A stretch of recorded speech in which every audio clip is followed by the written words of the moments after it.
वृश्चिक राशि कैसा रहेगा 2026 आपके लिए।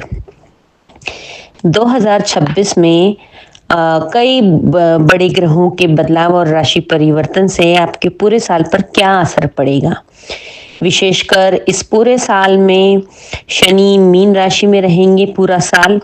देवगुरु बृहस्पति अपनी अतिचारी अवस्था में चल रहे हैं, तो वैसे वो एक राशि में 12 महीने तक रहते हैं, पर इस साल ये साल 2026 का साल इसलिए स्पेशल है कि इस साल में देवगुरु बृहस्पति 3 राशियों को टच करेंगे। वो सबसे पहले साल के शुरुआती दिनों में मिथुन राशि में होंगे, जो कि आपके 8th हाउस में रहेंगे। फिर उसके बाद वो अपनी उच्च की राशि कर्क राशि में चले जाएंगे, जो कि आपके 9th हाउस में पहुंचेंगे। फिर उसके बाद वो जो है साल के अंत में आपके 10th हाउस में पहुंच जाएंगे। राहु केतु 24 नवंबर तक कुंभ राशि में, राहु कुंभ राशि में रहेंगे और केतु सिंह राशि में रहेंगे, जबकि आपकी राशि से 4th हाउस और 10th हाउस होगा। फिर उसके बाद 25 नवंबर से राहु आपके 3rd हाउस में आ जाएंगे और केतु आपके 9th हाउस में आ जाएंगे, मकर राशि और कर्क राशि में। इस साल पूरे साल में बुध भी 3 बार वक्री होंगे।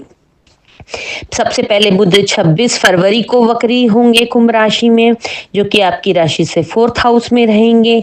फिर उसके बाद 29 जून से लेकर 24 जुलाई तक वक्री रहेंगे, जो कि कर्क राशि में होंगे और मिथुन राशि में, जो कि आपकी राशि का 9th और 8th हाउस होगा।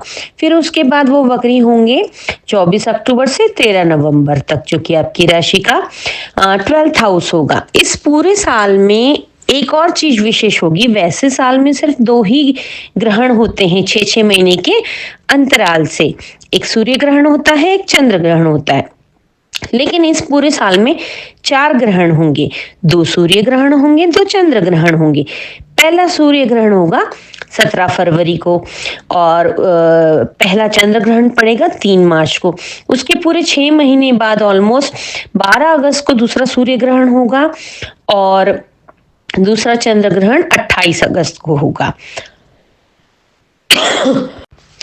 देख लेते हैं अब इन सभी ग्रहों का क्या असर रहने वाला है पूरे साल में वृश्चिक राशि आपके ऊपर। साल की शुरुआत में जनवरी में देवगुरु बृहस्पति आपके 8th भाव में है, तो शनि आपके 5th भाव में और राहु आपके 4th स्थान में होंगे, तो केतु आपके 10वें स्थान में। ये चारों ग्रह मिलकर आपको एक डिसिप्लिन व्यक्ति बना देंगे। हर चीज आप समय पे करेंगे, समय पे यानी कि आप पूरा अपने महीने का प्लान शेड्यूल बना लेंगे और उसे शेड्यूल के अकॉर्डिंग आप चलेंगे। हर चीज नियम से नियमित संयमित तौर पर आप सब चीज करेंगे, तो आपको ये पूरा एक होता है ना, एक एनर्जी, जैसे साल की शुरुआत में ही इंसान हर चीज प्लान कर लेता है, मैं इसको हर तरीके से डिसिप्लिन में रहूंगा, टाइम से सोना, टाइम से खाना, टाइम से उठना, जल्दी सब चीज उस तरीके से आप करेंगे, तो आप अपने आने वाले भविष्य की इस महीने में नींव रख देंगे। लेकिन कहीं ना कहीं राहु केतु का प्रभाव ऐसा रहेगा, थोड़ा इल्यूजन रहता है, शनि की वजह से थोड़ा सा डर मन में, धुकधुका, एक अननोन फियर जिसको कहते हैं, वो भी आपको लगा रहेगा अपने करियर को लेकर के। और आपको इस महीने में आपके खर्चे भी बढ़ते हुए नजर आ रहे हैं, तो आपको इस पूरे महीने में जैसे आप डिसिप्लिन में चल रहे हैं वो सबसे बेस्ट आपका एक पार्ट रहेगा। आपको वैसे ही डिसिप्लिन में चलते रहना है, बट अपने नॉन फियर से बाहर आने के लिए आपको मेडिटेशन करना चाहिए, हनुमान चालीसा का पाठ रोज करना चाहिए, अपने खर्चों पर थोड़ा सा अंकुश लगाकर चलना चाहिए।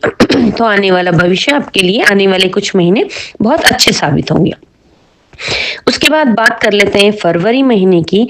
तो फरवरी महीने में पहली बार बुध वक्री होंगे और राहु आपके 4th हाउस में होंगे और बुध वक्री हो जाएंगे। तो ये 2 ग्रह मिलकर आपके ऊपर है ना वर्कलोड बढ़ेगा, काम काज का इतना ज्यादा आपके ऊपर असर होगा, थकान होगी, आप काम काज में और अपने घर में तालमेल नहीं बिठा पाएंगे। और इस महीने ही सूर्य ग्रहण भी होगा, जो कि पहला सूर्य ग्रहण 17 फरवरी को होगा तो ग्रहण का भी पूरा पूरा असर आपके ऊपर दिखेगा। इस महीने में आप कुछ गलत फहमियों के शिकार हो सकते हैं। कुछ बातों को लेकर आपको मिसअंडरस्टैंडिंग हो जाएगी, तो कुछ बातों को लेकर सामने वालों को मिसअंडरस्टैंडिंग हो जाएगी।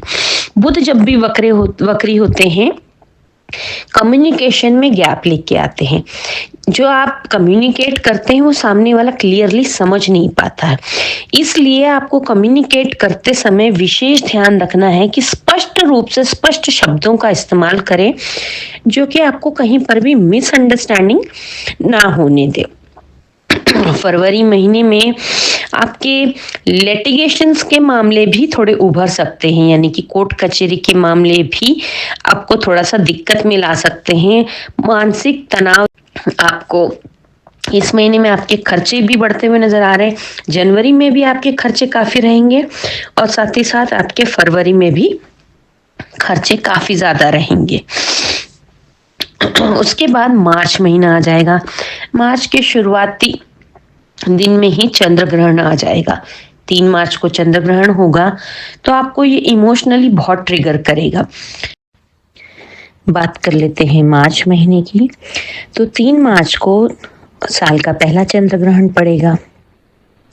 ये चंद्र ग्रहण जो है आपके मन मस्तिष्क पर इसका प्रभाव पड़ेगा, यानी कि आपको ये इमोशनली ट्रिगर करेगा।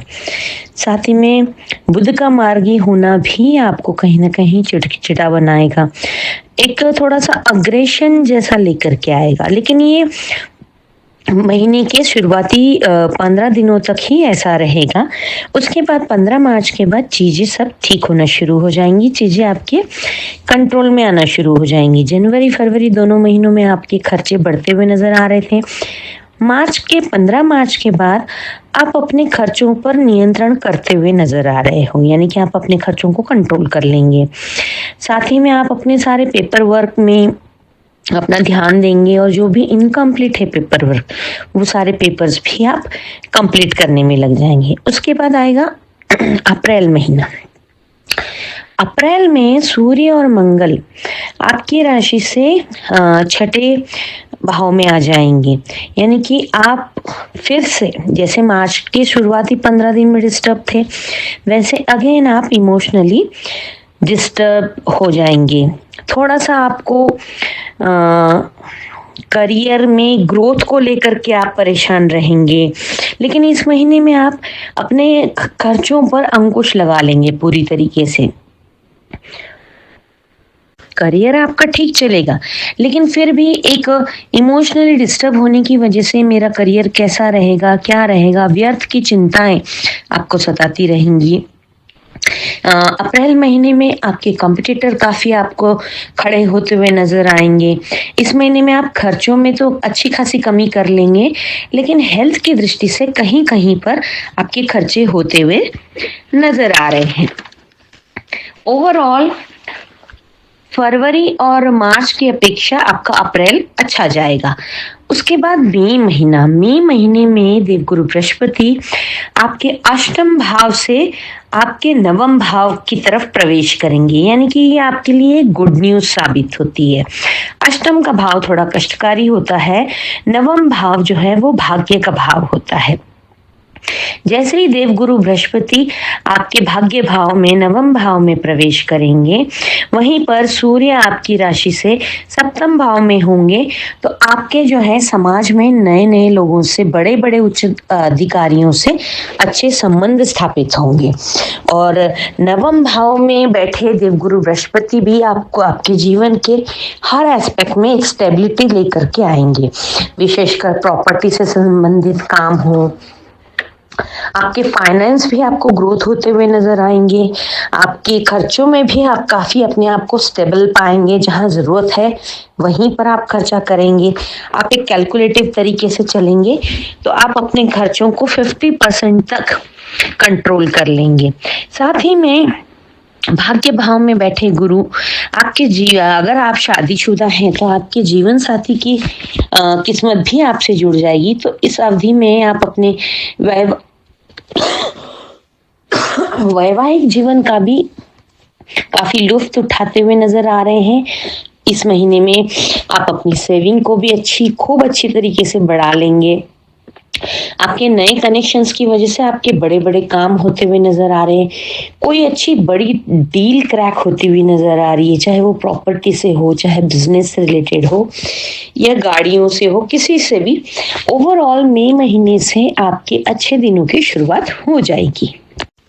बात कर लेते हैं जून महीने की। जून महीना आपके जीवन में ढेर सारी खुशियाँ, ढेर सारे प्रमोशन, बहुत अच्छे अच्छे नए क्लाइंट, ढेर सारा पैसा, प्यार, सब कुछ लेकर के आ रहा है। इस महीने में आप अपने करियर में चार चांद लगाते हुए नजर आ रहे हैं। इस महीने में जो लोग नौकरी करते हैं उनको इंक्रीमेंट, प्रमोशन मिलते हुए नजर आ रहे हैं।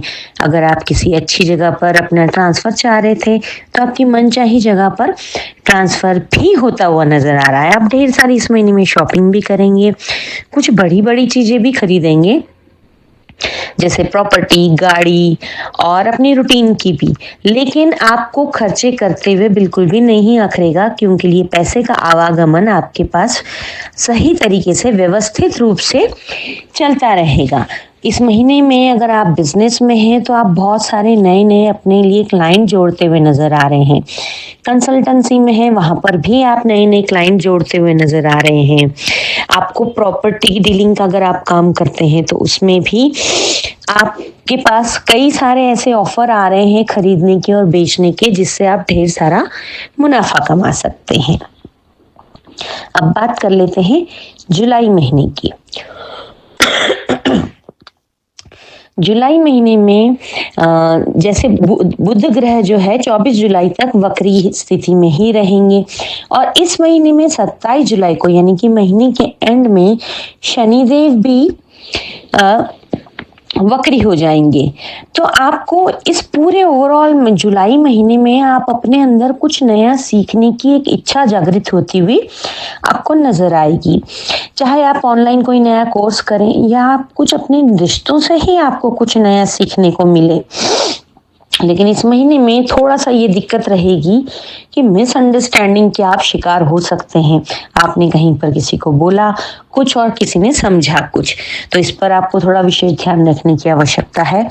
इस महीने में आपकी कुछ गड़े मुर्दे भी उखड़ सकते हैं, मतलब कुछ पुरानी बातें जो कि शांत हो गई थी, जो कुछ पुराने ऐसे किस्से जो शांत हो गए थे, लेकिन अब फिर से आपको उन सब चीजों का सामना करना पड़ सकता है। तो इसके लिए भी आपको थोड़ी सतर्कता और थोड़ी सावधानी रखनी होगी। आपको इस महीने में हेल्थ की दृष्टि से देखा जाए तो कमर से नीचे की समस्याएं हो सकती है, किडनी स्टोन, गॉल ब्लैडर की समस्या हो सकती है, कुछ यूरिन इन्फेक्शन से रिलेटेड हो सकती है, आपके कुछ स्पाइन वाइन में भी दर्द हो सकता है। तो इन चीजों की तरफ आपको विशेष ध्यान देने की जरूरत है। अब बात कर लेते हैं अगस्त महीने की।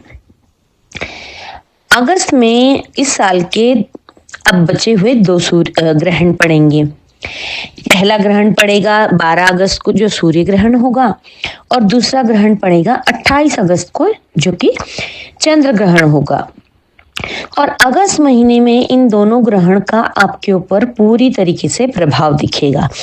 आप इमोशनली ट्रिगर होंगे, इमोशनल प्रॉब्लम्स आपको फेस करनी होगी। इस महीने में थोड़ा सा आपको रोग, ऋण और शत्रु से भी बचने की आवश्यकता है। ये महीना आपके लिए थोड़ा सा कठिनाइयों से भरा हुआ कह सकते हैं। इस महीने में अगर आपको लोन लेने की आवश्यकता पड़ती है तो इस महीने में कोई भी बड़ा लोन आपको नहीं लेना चाहिए। इस महीने में आपको रोग में हेल्थ की दृष्टि से अगर कहा जाए तो थोड़ा सा आपको इमोशनल स्टेबिलिटी, ओवर थिंकिंग की वजह से सिर में दर्द रहना, थोड़ा सा डिप्रेशन की तरफ शिफ्ट होना, एंजाइटी होना, चिड़चिड़ापन होना, और इन सभी की वजह से आपकी वाणी पे भी इसका प्रभाव पड़ेगा और आप कड़वा बोलेंगे। कड़वा बोलने की वजह से आप अपनी वर्क प्लेस पर और अपने घर में अपने विरोधी तैयार कर लेंगे। तो आपको थोड़ा सा इस महीने में मेडिटेशन की तरफ ज्यादा झुकना चाहिए और ओम नमः शिवाय की आपको चैंटिंग पूरे महीने करते रहनी चाहिए। बात कर लेते हैं सितंबर महीने की। सितंबर महीने में आपको देवगुरु बृहस्पति का पूरा पूरा आशीर्वाद मिलेगा।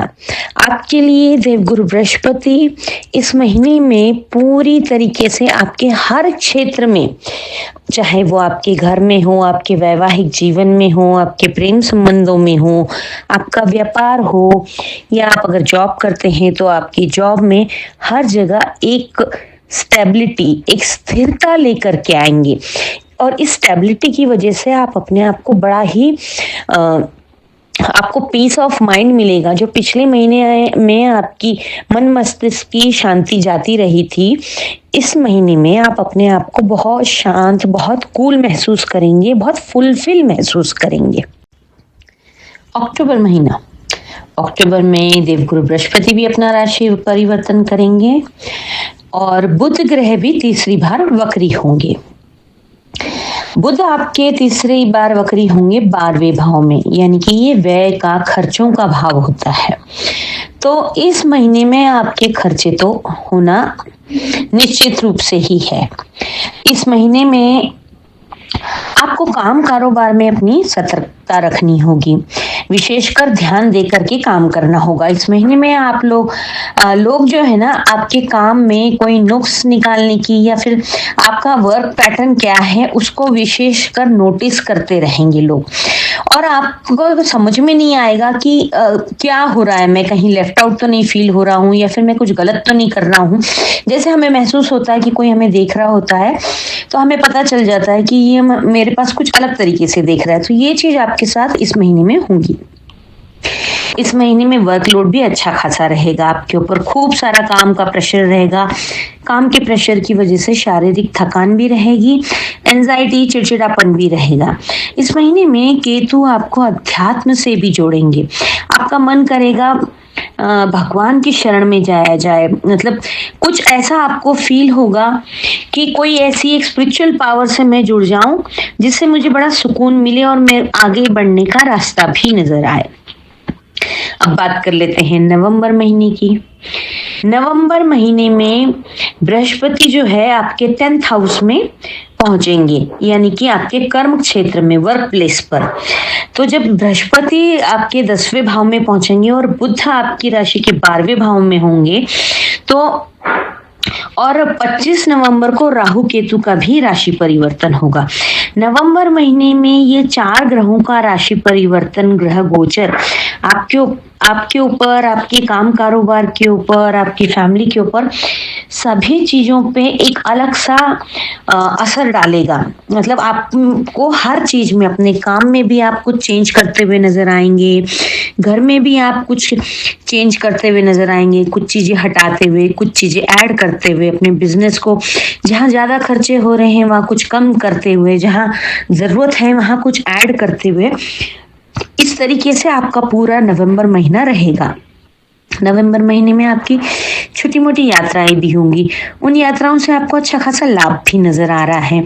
इस महीने में आपके जिनसे भी संबंध बिगड़े चल रहे थे, अगर वैवाहिक जीवन में अपने जीवन साथी के साथ कुछ संबंध बिगड़े चल रहे थे, तो वो भी सब सही होने की कगार पे आएंगे। भाई बहनों से, चचेरे तहेरे भाई बहन हो या कुलीग्स हो या बिजनेस पार्टनर हो, तो वो सारे संबंध सुधरते हुए नजर आ रहे हैं। इस महीने में आपकी लेकिन नींद डिस्टर्ब होती हुई नजर आ रही है। आपका जो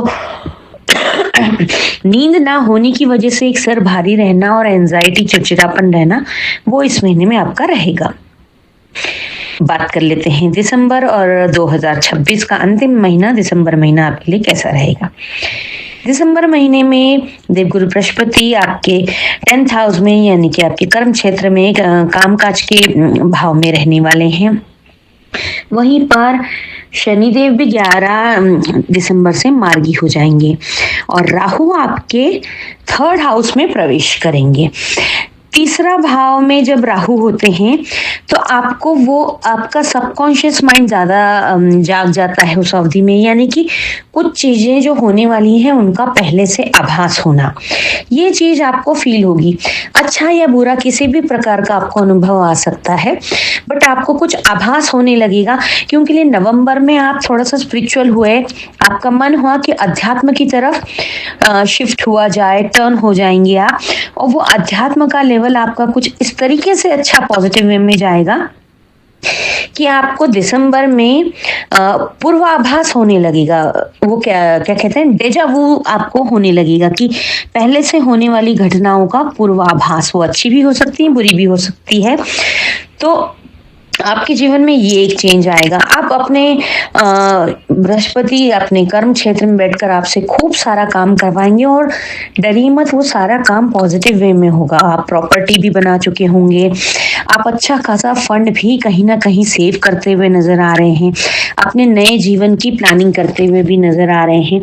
2027 का आपने पूरा प्लान चार्ट बना लिया है कि मुझे कहाँ पर रहना है और इस साल मैंने क्या क्या अचीव किया है और अगले साल मुझे क्या क्या अचीव करना है। 2026 में आपसे जो जो गलतियां हुई उनको आप रीराइट करते हुए नजर आ रहे हैं। कुछ खट्टे मीठे अनुभवों का विशेष आप थोड़ा अध्ययन करते हुए नजर आ रहे हैं और जीवन में वो गलतियां आगे नहीं दोहराने का आप स्वयं से ही एक वचन देते हुए नजर आ रहे हैं। ओवरऑल आपका 2026 का 12 महीने का ये पूरा लेखा जोखा है। मेरी मंथली वीडियोस में आगे मंथ वाइज मंथ जो है मैं प्रेडिक्शन देती रहूंगी, उन्हें आप सब देखते रहिए। उसमें मैं अपनी आपको सही गलत डेट्स भी बताती रहूंगी। और ये वीडियो अगर आपको पसंद आया हो और आप अपने नोन में किसी को जानते हो जिनकी वृश्चिक राशि है, उनके साथ शेयर कीजिए। जो जानकारी आप तक पहुंचिए आगे और लोगों तक भी पहुंचाइए। इस चैनल को अगर आपने अभी तक सब्सक्राइब नहीं किया है तो इसे सब्सक्राइब कर लीजिए। लाइक शेयर कमेंट करना ना भूलें। नए साल की आपको ढेर सारी शुभकामनाएं। Wish you a very very happy new year.